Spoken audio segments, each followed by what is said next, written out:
Alright, good morning po. Ngayon po ay update sa ating kakalabasahan. Ating pagtatamnan ng ating kalabasa. Ginawan po muna natin ito ng kanal. Alright.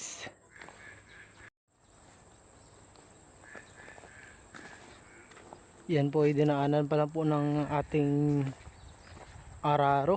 At i-finishing po yan ng pala. Alright. At yun naman po sa kabila na yun po ang ating pakwan. Alright. Samantalang palaki na rin ang bunga ng ating pakwan. Alright. Dito ang part na to medyo malalaki na sila. Pero kakaunti pa lang po ang mayroong bulaklak. Alright. Iba talagang epekto ng abono. Alright. Tumatayo.